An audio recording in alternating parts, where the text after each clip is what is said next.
En Focos tenemos un nuevo segmento de opinión, un espacio para voces críticas, informadas y cercanas. Hablemos de política, medio ambiente, derechos humanos, cultura y más. Lee semanalmente las columnas de opinión en nuestro sitio web focostv.com.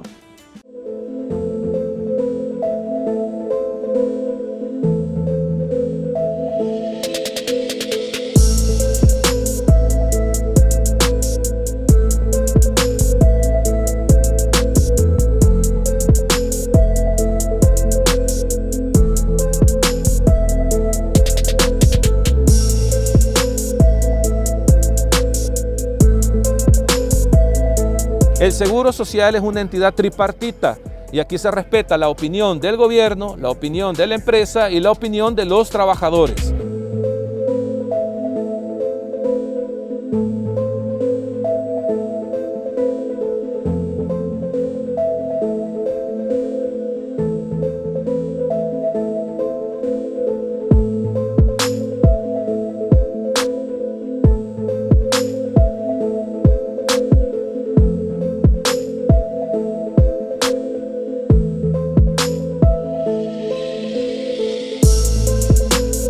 Hoy por hoy, si yo necesito un estudio de $50,000 y soy beneficiario de empleado, no importa, tiene derecho a recibirlo. Pero con estas reformas ya no lo tendría, porque usted entra a un portafolio de atención al cual, como no aporta, entonces no puede recibir ciertas prerrogativas.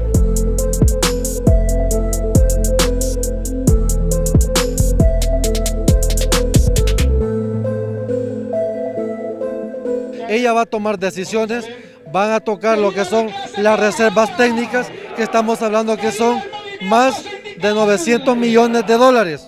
Por lo tanto, poder considerar de lo que ella está haciendo, nosotros no lo vamos a permitir. Hay muchas cláusulas dentro de los artículos del Seguro Social que mandan también lo que son concesiones que ella lo quiere hacer. ¿Quede claro eso? Una privatización.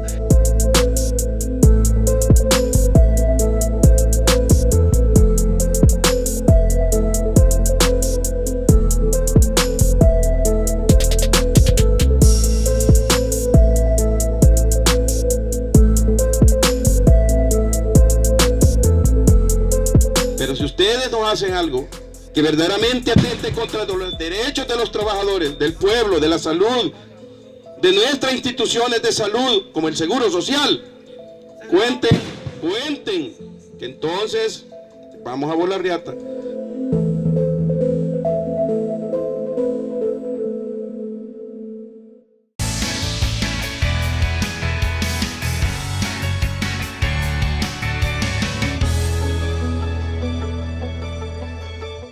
Sé parte de nuestra comunidad.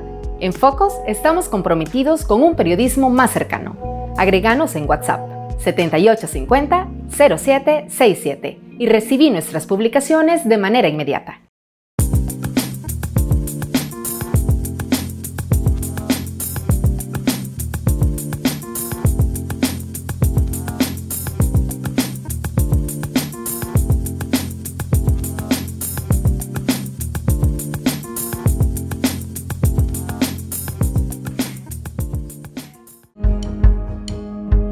Mi padre era un afrodescendiente, un negro, un hombre fuerte, alto, muruso, negro. Yo mismo soy testimonio de la presencia negra en El Salvador. Yo soy negro.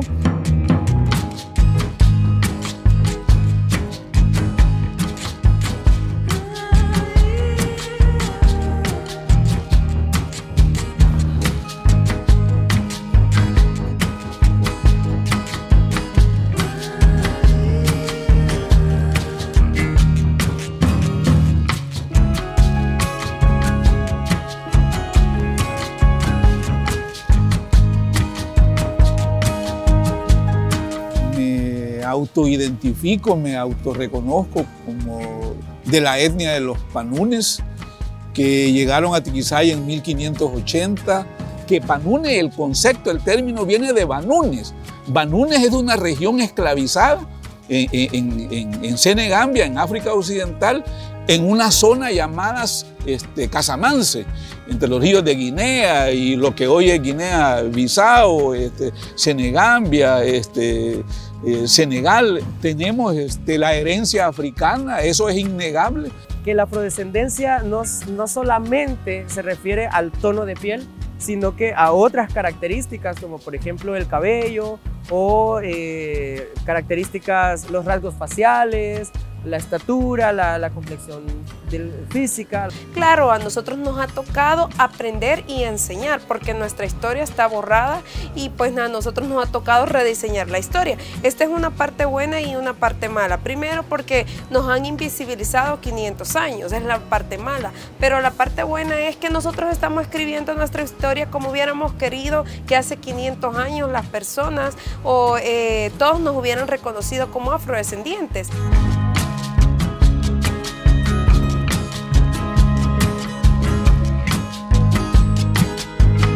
La población africana no llegó a América, fue traída obligadamente a América porque en ese tiempo no se consideraba al africano o africana como ser humano, sino que como un objeto. Estos negros que vinieron a Tiquisaya vinieron a trabajar en las haciendas, en las plantaciones que habían aquí, para sustituir la mano de obra indígena. A finales de 1800 empiezan estos gobiernos liberales y dicen, bueno, vamos a ir creando esta identidad salvadoreña ya como país, entonces todos somos salvadoreños, todos somos salvadoreñas, no hay diferencias. Y empieza ese proyecto de blanqueamiento de la población. Los fundadores, la élite gobernante en el país desde el tiempo de la colonia, negó la negritud del pueblo salvadoreño. Se hablaba de los ladinos, por ejemplo, que son esas personas indígenas y africanas que ya hablaban el español, que ya habían adoptado elementos de la cultura hispana o europea. Cuando alguien nos decía, me tuve que bañar en lejía para ser blanca. O otra cosa que nos mencionaban, a mí me decían pelo de sobaco, me decían pelo muruso, o me decían prieta, negra, mica, tuve que dejar la escuela porque me pegaban por ser negra. Es lo que nos ha quedado a los atiquisayenses. Los atiquisayenses todos morenos, negros. Aquí hay mucho apodo de negro, de apodos despectivos por ser negro. Yo tengo un compromiso personal y es reconocer a la población afrodescendiente, porque mi abuela fue aquella niña de 8 años que ya no fue a la escuela porque le pegaban, porque le decían mica, y el sueño de mi abuela fue ser una profesora para educar y para que otros niños no se sintieran mal por ser negros. En el 2017 presentamos a la Asamblea Legislativa una pieza de correspondencia para que se reforme el artículo 63 de la Constitución y que se reconozca la existencia de la población afrodescendiente. Y lo que podemos decir es que no ha habido voluntad política para reconocer a la población afrodescendiente. Yo he escuchado muchos comentarios de personas que dicen, no, es que El Salvador es el país más blanco de Centroamérica, entonces aquí no tenemos negros, no tenemos indígenas, entonces podemos con orgullo decir que somos más blancos. Entonces, negar la parte afrodescendiente es decir, somos mejores porque no tenemos negros y negras. Eso es racismo, porque el racismo no solamente es asesinar, odiar, discriminar, excluir. El racismo también es negación. Entonces El Salvador es un estado negacionista. Dejar en claro que nosotros en El Salvador somos el único país de Centroamérica que no reconoce a la población afrodescendiente, el único país racista de Centroamérica. Se negó siempre de que los afrodescendientes, de que los descendientes de africanos, que los esclavos africanos en El Salvador también aportaron a la construcción del Estado-Nación. A renovar el discurso que se da en la escuela, en el instituto, y a ir reconociendo que hay diferencias y distintas necesidades en las poblaciones. Si no lo hace, pues entonces sigue siendo un estado racista. Porque hay que decir que los afrodescendientes mis antepasados, mis ancestros, participaron en los sucesos de 1932. Es decir, que la insurrección indígena no solamente fue de los pueblos indígenas, sino que también los afrodescendientes participaron.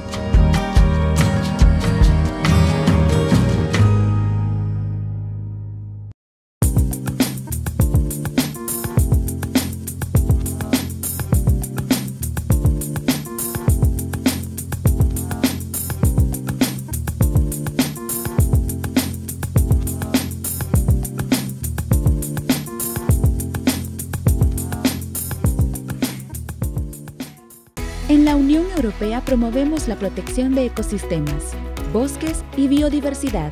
Con el Pacto Verde Europeo, nuestra hoja de ruta para enfrentar el cambio climático, tomamos acción para hacer un uso eficiente de los recursos. Impulsamos la economía verde, la generación de energía renovable y la electrificación del transporte urbano. Decimos no a los plásticos de un solo uso y organizamos jornadas de limpieza. Actuemos frente al cambio climático.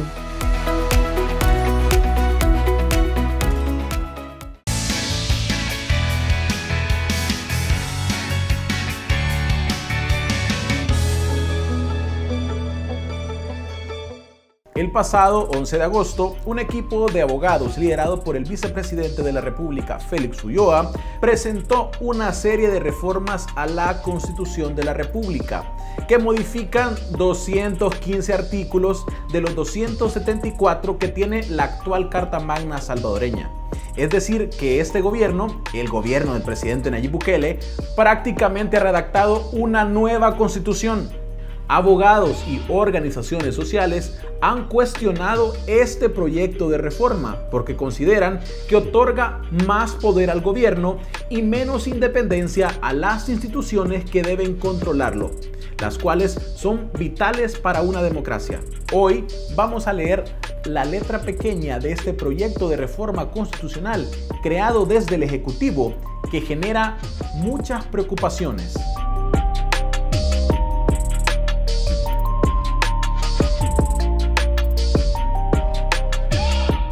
El Ejecutivo como constituyente. El artículo 248 de la Constitución actual es uno de los más importantes porque define las reglas para reformar la actual Carta Magna. Establece que el único mecanismo para cambiar la Constitución es el siguiente. 10 diputados presentan la reforma, 43 diputados deben votar para acordarla y 56 diputados de la siguiente Asamblea Legislativa deben votar para ratificarla.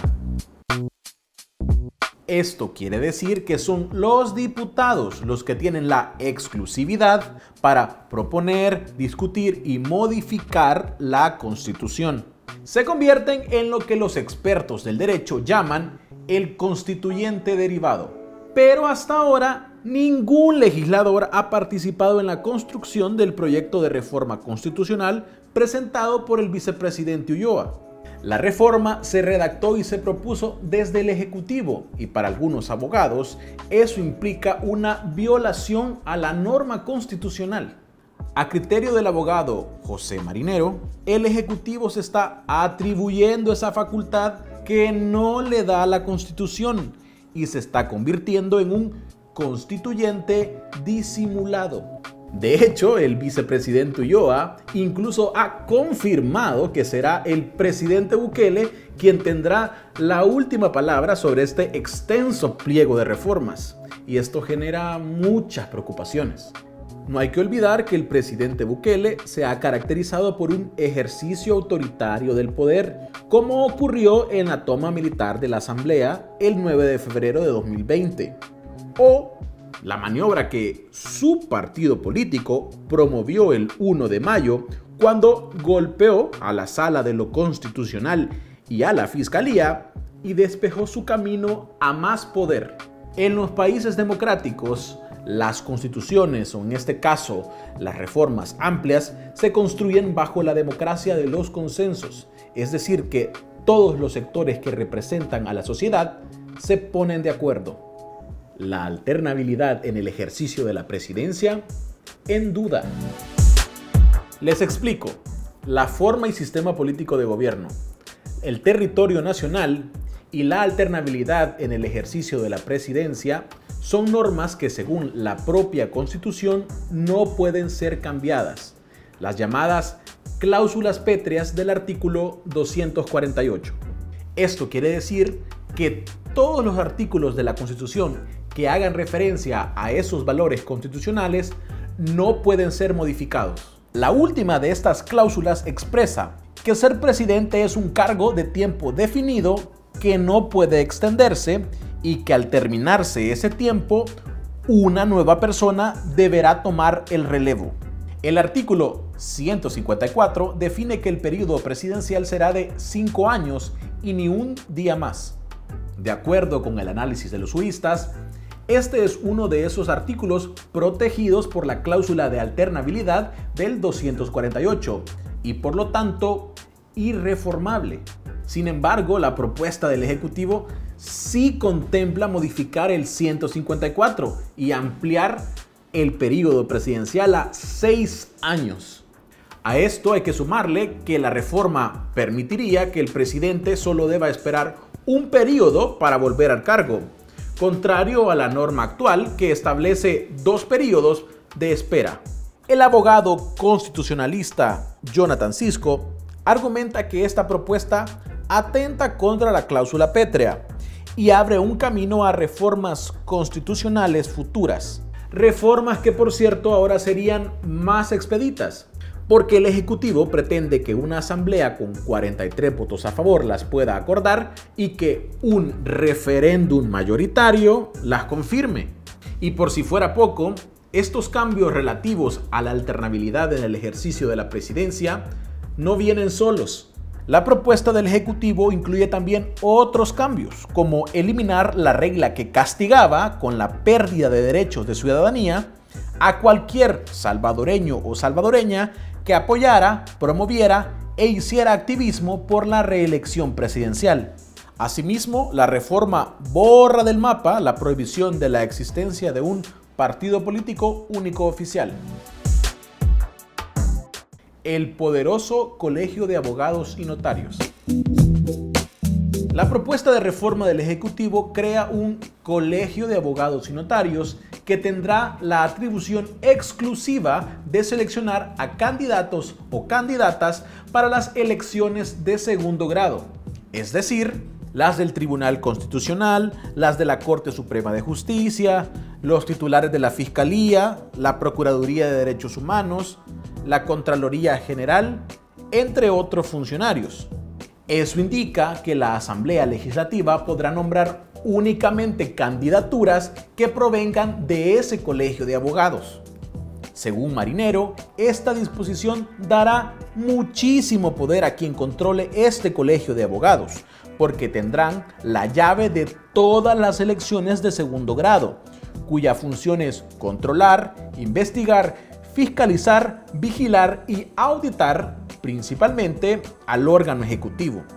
Una ley a crearse regulará la conformación de este colegio y las reglas que deberán seguirse para la selección de las candidaturas a elecciones de segundo grado, lo que significa que queda al arbitrio de una mayoría de diputados cómo crear esta ley que regulará el funcionamiento de este importante colegio de abogados.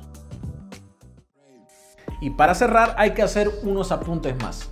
Ahora mismo el proyecto está en fase de consultas y presentación a diferentes sectores diplomáticos, sociales y medios de comunicación, pero esta fase solo durará mes y medio antes de ponerlo a disposición del presidente Bukele el 15 de septiembre próximo. Hay que recordar también que luego de la imposición de magistrados por la Asamblea CIAN, no hay sala constitucional independiente que verifique y analice la constitucionalidad de este proceso de reforma. Además, desde mayo, esta misma Asamblea Legislativa, dominada por el partido del presidente, ha aprobado de forma express o con mínima discusión la gran mayoría de propuestas y reformas de ley que envían del Ejecutivo, sin cambiarles una coma. Queda preguntarnos si estas reformas a la Constitución seguirán el mismo camino.